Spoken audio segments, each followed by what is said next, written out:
Welcome to YOUCANIC. Today here on YOUCANIC we have a 2018 Kia Soul, and on this Kia Soul we're going to go over how you would hook up your phone via the Bluetooth so that you can use your phone to make calls and make and receive calls.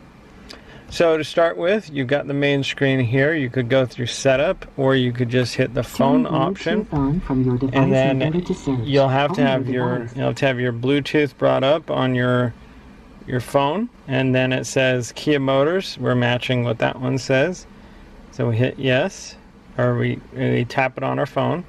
Now it's matching that we have that same passcode on our phone, and so we hit pair, and now our phone is connected. You can have it set as a priority connection or not. That's your choice.